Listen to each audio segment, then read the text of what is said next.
ایک مسلمان کے لیے سب سے بڑا اعزاز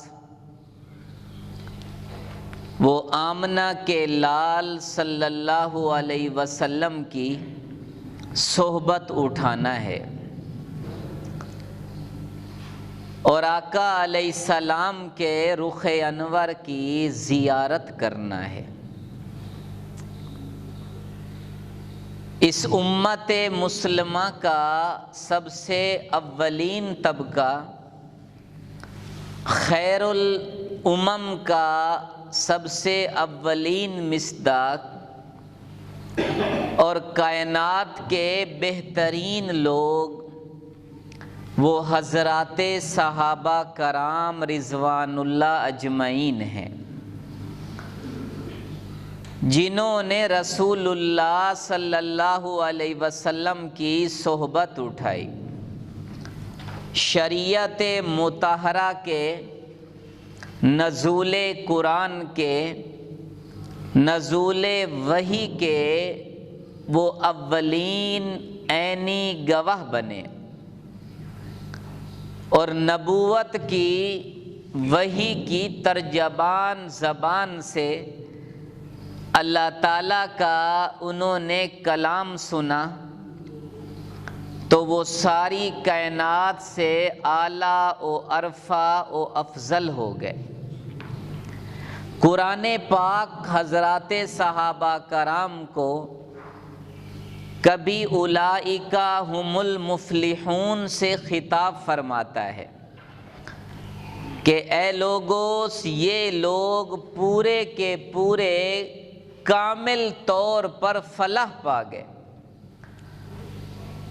اور کبھی قرآن اولئک هم الراشدون کہتا ہے کہ رشد و ہدایت کی کمال درجے کی منزلیں حضرات صحابہ کرام نے طے کر لی، اور قرآن انہیں اولئک هم المتقون فرماتا ہے کہ سب سے زیادہ تقوی والے، اللہ سے ڈرنے والے وہ صحابہ تھے، اور قرآن پاک صحابہ کرام کی مدح کرتا ہے کہ جنہوں نے آمنہ کے لال صلی اللہ علیہ وسلم کا اس دور میں ساتھ دیا جب تکالیف اور پریشانیاں، مصائب ہر طرف سے اتر رہے تھے، اور کلمہ پڑھ لینا بڑا ہی دلیری اور جرت کا کام تھا کہ جو کلمہ پڑھ لیتا تھا آمنہ کے لال صلی اللہ علیہ وسلم کا غلام بن جاتا تھا، تو قبیلے کی طرف سے، خاندان کی طرف سے، سرداران قریش کی طرف سے، ہر اعتبار سے اس کے لیے زمین تنگ کر دی جاتی تھی۔ وہ خوش نصیب لوگ تھے کہ جنہیں اللہ نے اپنے پاک نبی کی صحبت کے لیے چنا۔ اس وجہ سے رسول اللہ صلی اللہ علیہ وسلم نے ان کی تعریف فرمائی، اور ہر صحابی کا اپنا مقام ہے،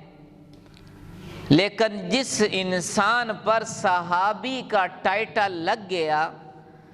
ساری کائنات کے اولیاء، عبادت گزار، تقوی والے اس کے برابر نہیں ہو سکتے کہ ان کے اعمال نامے میں آمنہ کے لال صلی اللہ علیہ وسلم کی زیارت کی وہ نیکی ہے کہ دنیا کی تمام نیکیاں، ولایت کے سارے درجے اس کا مقابلہ نہیں کر سکتے۔ گلستان نبوت کے یہ خوشبودار پھول تھے جن کی عظمت اور جن کی رفعت اور جن کی امانت اور صداقت پر اللہ گواہ بنے، قرآن گواہ بنا آمنہ کے لال صلی اللہ علیہ وسلم کی مبارک قربت اور صحبت کی برکت سے یہ افق پر اس طرح چمکے کہ یہ دین کے خوشبودار پھول بنے، سورج بنے، چاند بنے، آسمان کے ستاروں سے بھی زیادہ روشنی ان کے ایمان کی شرق غرب میں پھیلتی چلی گئی۔ ان سے محبت کرنا اور ان کی تعریف کرنا، ان کی عظمت بتانا اللہ کی سنت ہے، آمنہ کے لال صلی اللہ علیہ وسلم کی سنت ہے۔ کم نصیب وہ لوگ ہیں جن کے پاس صحابہ نہیں، وہ قبیلہ بڑا ہی بد نصیب ہے جن کے پاس اللہ کے پاک نبی کے یہ یار اور دوست ساتھ رہنے والے ان کے مذہب میں نہیں اور ان کی زندگیوں میں ان کی زندگی نہیں، کہ جن کی پاک دامنی پر، عدل پر، صداقت پر اللہ گواہ بنا اور رسول اللہ صلی اللہ علیہ وسلم نے جن صحابہ سے محبت کرنا عین ایمان بتایا، تو ہر صحابی کی اپنی خوشبو ہے۔ کا اصحابی کن نجوم، اے لوگو میرے سارے صحابہ ستارے ہیں، افق پر چمکتے رہیں گے۔ زمین کی گرد و غبار، زمین کا اڑا ہوا مٹی یہ آسمان کے ستاروں پر اثر نہیں کر سکتی، چاہے جتنا بھی زمین سے گرد و غبار اڑے۔ اسی طرح نبوت کے ستارے وہ میرے صحابہ ہیں، زمین والوں کی گئی باتیں ان پر نہیں اثر کریں گی، وہ تو چمک گئے۔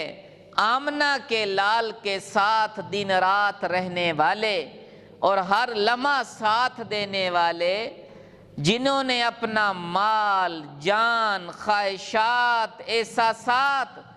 دو جہاں کے رسول کے فرامین پر قربان کر دی، ایسے قربان کیا کہ ان کے اپنے جذبے نہ رہے، خواہشات نہ رہیں، اور وہ آمنہ کے لال کے ارشادات پر مر مٹے اور دو جہاں کے رسول کے رنگ میں ایسے رنگے گئے۔ اللہ تعالیٰ نے انہیں اپنا گروہ بتایا کہ اولئک حزب اللہ، اے لوگو یہ میرے نبی کے ساتھ رہنے والے حزب اللہ ہے، یہ اللہ کی جماعت ہے، اللہ کا گروہ ہے۔ اور الا ان حزب اللہ هم المفلحون، دنیا کی کامیابی لوگوں کے لیے کوئی گارنٹی نہیں، کوئی دے نہیں سکتا، لیکن اللہ اس بات کی گواہی دے رہا ہے کہ یہ اللہ کا گروہ ہے۔ الا ان حزب اللہ هم المفلحون، یہ اللہ کا گروہ، اللہ کی جماعت ہے، یہ سارے کامیاب ہیں، چاہے وہ بدر والے ہیں، احد والے ہیں، حدیبیہ والے ہیں، حنین والے ہیں، یا مکہ والے ہیں، مدینہ والے ہیں، انصار ہیں، مہاجرین ہیں، حجۃ الوداع میں آنے والے ہیں۔ کا اولئک هم المفلحون، قرآن نے انہیں ٹائٹل دیا ہے کہ یہ سارے کامیاب، پوری فلاح پا گئے۔ تاریخ کے اوراق سے ان شخصیات کو کبھی نہ پرکھا جائے گا کہ یہ لوگ قرآن کے زمانے کے لوگ ہیں، حدیث کے زمانے کے لوگ ہیں، صحابہ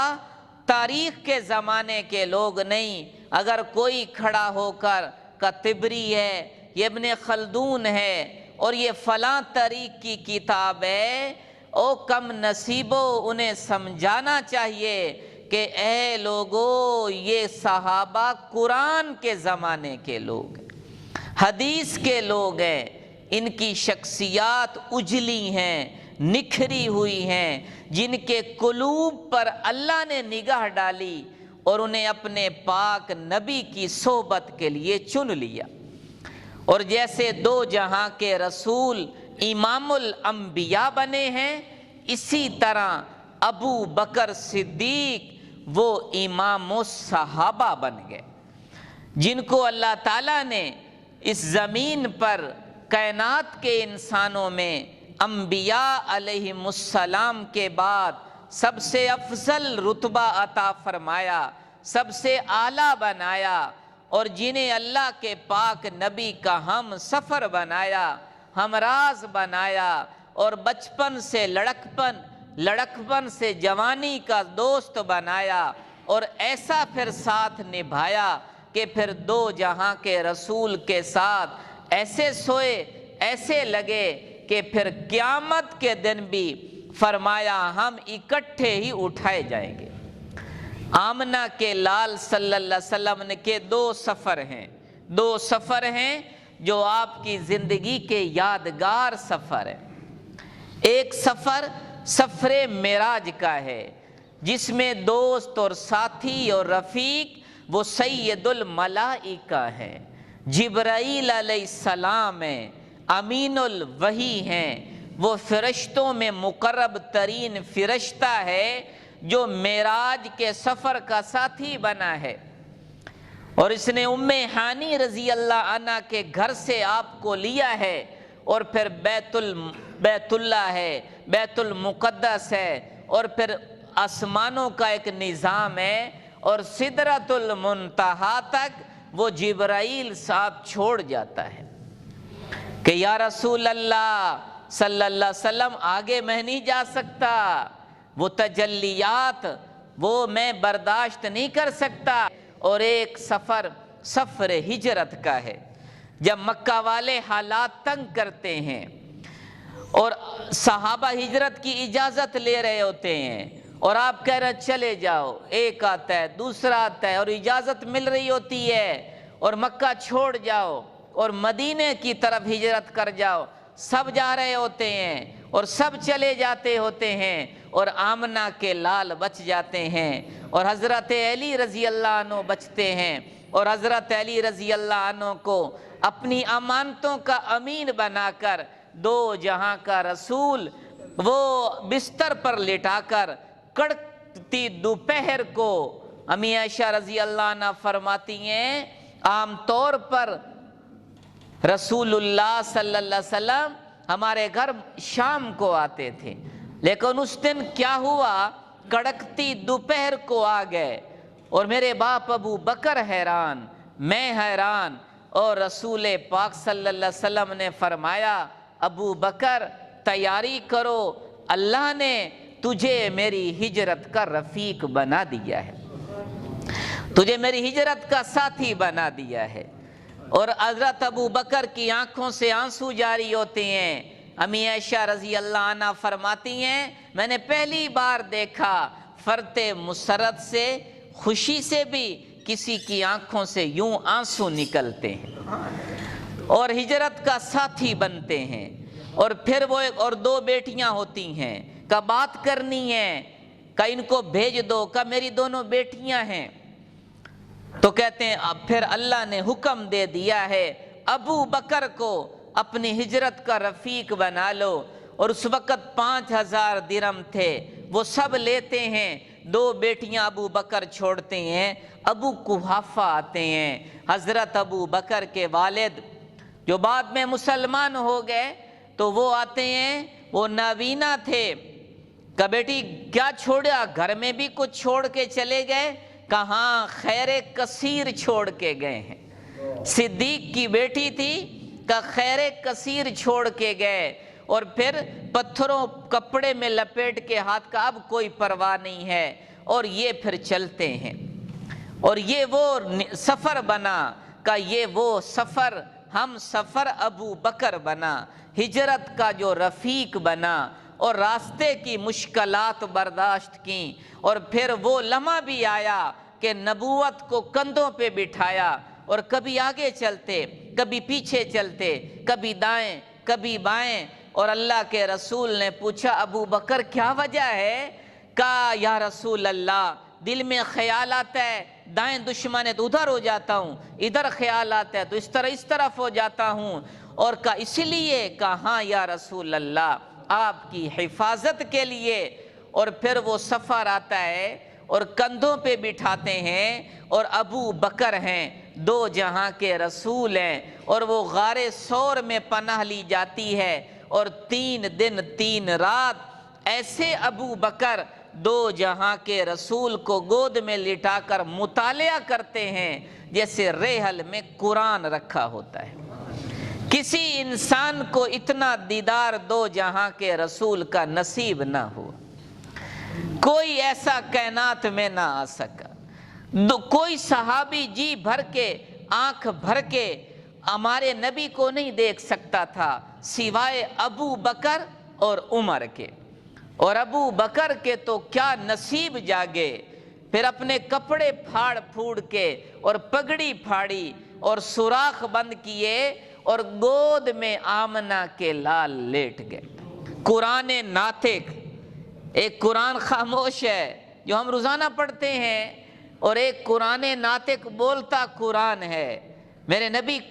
قرآن ناطق ہیں، تو دو جہاں کے رسول کا دیدہ اور گود میں لیٹے ہوئے ہیں، اور ابو بکر دیکھے جا رہے ہیں، اور وہ کالا سانپ بار بار ڈس رہا ہے اور ڈس رہا ہے، اور ابو بکر حرکت نہیں کر رہے کہ کہیں آمنہ کے رسول لال جاگ نہ جائیں، اور حرکت نہیں کر رہے، اور وہ شدت درد کی بڑھتی ہے، اور ہونٹوں کو دانتوں میں دباتے ہیں، اور پھر وہ شدت بڑھتی ہے تو ابو بکر کے آنسو دو جہاں کے رسول کے رخساروں پر گر جاتے ہیں، اور یہ گرم آنسو دو جہاں کے رسول کی آنکھ کھلتی ہے اور دیکھتے ہیں، اور بڑے لاڈ سے فرماتے ہیں مالکا یا ابا بکر، اے میرے یار، اے میرے دوست، تجھے کیا ہوا؟ تجھے کیا ہوا؟ اور پھر جب بتایا جاتا ہے یہ آنسو کتنے قیمتی تھے، ان کے کیا نصیب تھے جو آمنہ کے لال کے رخساروں کا بوسہ لے لیا، اور پھر اور اپنا وہ لعاب ایڑیوں پر لگاتے ہیں اور وہ زہر چلا جاتا ہے، اور ابو بکر کو کہتے غم نہ کر، لا تحزن ان اللہ معنا، غم نہ کر اللہ ہمارے ساتھ ہے۔ معیت الہی میں اپنے ساتھ آمنہ کے لال نے ابو بکر کو شریک کیا۔ بنی اسرائیل کو لے کر موسیٰ علیہ السلام چلے تھے، اور بحیرہ کلزم پر جب وہ گھبرا کی قوم اور کہا یہ کیا کر دیا، آگے سمندر ہے، پیچھے فرعون ہے، ہم تو مارے گئے، اور موسیٰ نے کہا تھا ان ربی معیہ، میرا رب میرے ساتھ ہے، پریشان نہ ہو۔ اور ابو بکر کو کیا کہا، ان اللہ معنا، اللہ ہمارے ساتھ ہے، غم نہ کر۔ اس لیے حضرت علی رضی اللہ تعالی عنہ سے جب پوچھا گیا کہ فرعون کا رجل مومن جس پر پوری سورت اتری ہے وہ بہتر ہے یا ابو بکر بہتر ہے، تو حضرت علی رضی اللہ تعالی عنہ مجمع لگا ہوا تھا، قسم اٹھا کے فرمایا حلفن، کہ تمہیں کیا پتا، رجل مومن جو فرعون کی، وہ تو اپنے ایمان کو چھپائے ہوئے تھا، چھپائے رکھو تھا، اور ابو بکر نے تو ایک لمحہ بھی اپنے ایمان کو نہیں چھپایا۔ رجل مومن جیسے ہزاروں لوگ ابو بکر کے ایمان کے برابر نہیں ہو سکتے، وہ فرعون کی قوم کا وہ مومن اس جیسے ہزاروں آ جائیں، ابو بکر کے برابر نہیں ہو سکتے۔ اور حضرت علی رضی اللہ عنہ سے پوچھا گیا امیر المومنین سب سے بڑے بہادر کون تھے، سب سے بڑے بہادر کون تھے، تو حضرت علی رضی اللہ عنہ کی آنکھوں سے آنسو جاری ہو گئے، زاروں قطار روئے ہیں، مجمع بھی رویا ہے۔ فرمایا وہ لمحہ جب دو جہاں کے رسول کو حرم میں قریش مکہ مار رہے تھے، اور زد و کوب کر رہے تھے، ہماری ہمت نہیں تھی کسی کی ہم قریب چلے جاتے، اور ابو بکر کو پتہ چلا اور وہ دوڑے ہوئے آئے اور اللہ کے رسول پر گر گئے اور فرمایا او ظالموں، تم ان کو اس لیے اس کو مار رہے ہو کہ یہ کہتا ہے میرا رب ربی اللہ، میرا رب اللہ ہے، کہ اس لیے اسے ایذائیں دے رہے ہو، کہ سب سے بڑے بہادر ابو بکر تھے۔ اللہ کے رسول صلی اللہ علیہ وسلم فرما رہے تھے کہ پچھلی امتوں میں ایمان کی تصدیق، جس کے ایمان کی تصدیق دو جہاں کے رسول خود کرے، اس کے ایمان کی گواہی خود دے، وہ کیا مرتبے کا انسان ہوگا۔ فرمایا پچھلی امتوں میں ایک آدمی بیل پر سوار ہو کے جا رہا تھا، اور بیل پر سوار ہو کے جا رہا اور بیل رک گیا، اور بیل نے پیچھے مڑ کے دیکھا، انی لم اخلق لہذا اخلق للحرث، میں اس لیے تو پیدا نہیں ہوا ہوں، میں تو کھیتی کے لیے پیدا ہوا ہوں۔ اور پھر آمنہ اور کا بیل بولنے لگ گیا، صحابہ نے کہا بیل نے بولے، تو ہمارے نبی نے فرمایا آمن بہ و ابو بکر و عمر، میں بھی اس بات کی تصدیق کرتا ہوں اور ابو بکر عمر بھی تصدیق کرتے ہیں، اور اس مجلس میں نہ ابو بکر تھے نہ عمر تھے۔ آمنہ کے لال ان کے ایمان کی گواہی دے رہا ہے۔ پھر فرمایا بکریاں چرا رہا تھا چرواہا،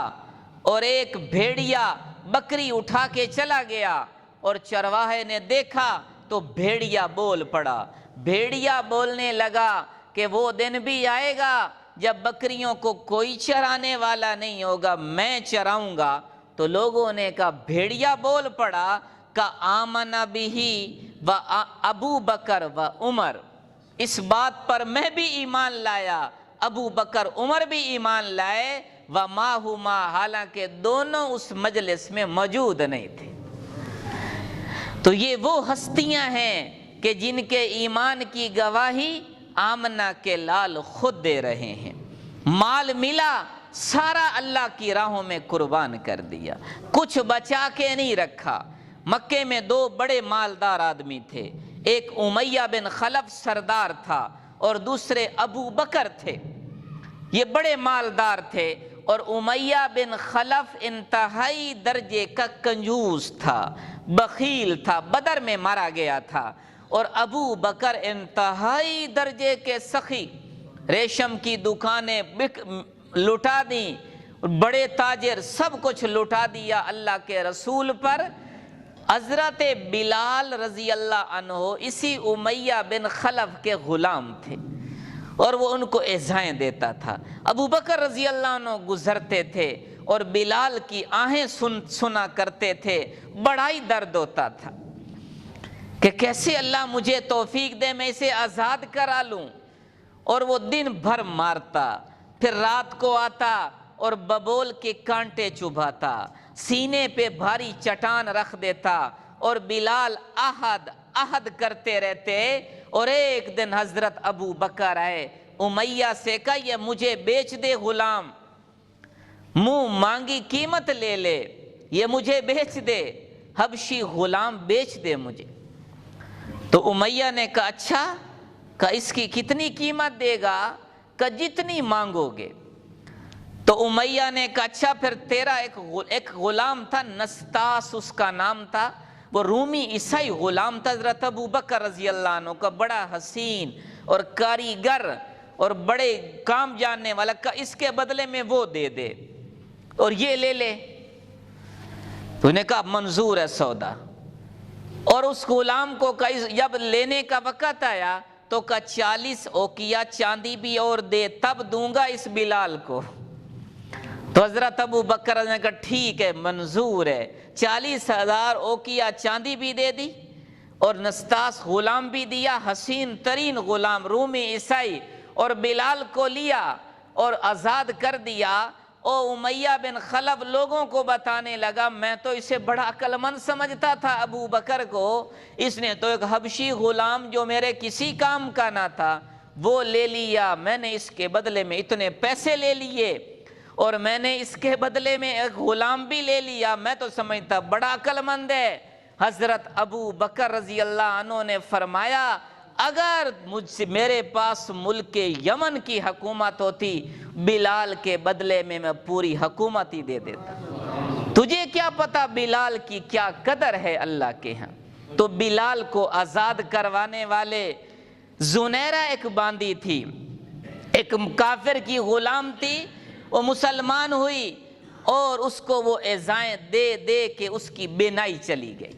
اور کہتا تھا لات منات نے تیری بینائی لے لی، محمد صلی اللہ علیہ وسلم کا کلمہ چھوڑ دے۔ تو حضرت ابو بکر گزرے، پتہ چلا تو اس کو خریدا اور کئی رطل سونے دے کر اس کو خرید لیا، اور جب وہ آئی اللہ نے اس کی بینائی بھی بحال کر دی۔ عامر بن فہیرہ ایک غلام تھا جس نے ہجرت کے واقعہ میں بھی ہمارے نبی کی رہبری کی تھی، اس کا مالک اسے مارتا تھا اور وہ انتہائی تشدد کرتا تھا کہ کلمہ چھوڑ دے۔ حضرت ابو بکر گزرے تو اس پہ 34 تولے سونا بنتا ہے، آج کے اعتبار سے اتنے رطل سونا دے کر اس کو آزاد کروا لی۔ اور ابو بکر کی مدح میں یہ آیت اتری ہے ما لہ یتزکا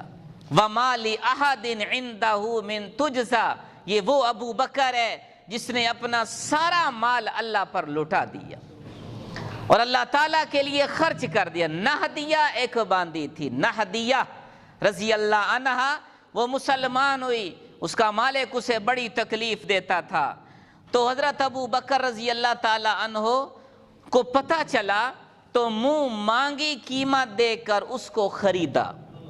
اب کیا اخلاق تھے اس وقت کے لوگوں کے، کتنے کریمانہ اخلاق کی مالک وہ عورتیں تھیں، تو وہ چکی پیس رہی تھی اپنے مالک کی، تو حضرت ابو بکر گئے، اس کو خبر دی کہ میں نے تجھے آزاد کرا لیا ہے تو آ جا۔ تو اس نے، وہ کیا اخلاق تھے، کہنے لگی میں نے اس گھر کا نمک کھایا ہے، ابھی یہ کام ادھورا پڑا ہے، میں مکمل کر لوں پھر میں آ جاتی۔ حضرت ابو بکر حیران ہو گئے کہ کیسی سمجھدار عورت ہے۔ تو یہ ابو بکر تھے جنہوں نے اتنے لوگوں کو آزاد کروایا۔ اب بلال کو آزاد کروایا اور بلال مؤذن رسول بنا اور اتنی بھلائی پھیلانے کا ذریعہ بنا، اور قیامت تک کتنی اذانیں دی جاتی رہیں گی، بلال اس کا ذریعہ بن گیا اور سارا عمل ابو بکر کے کھاتے میں لکھا جا رہا۔ اس لیے میرے آپ کے نبی نے فرمایا تھا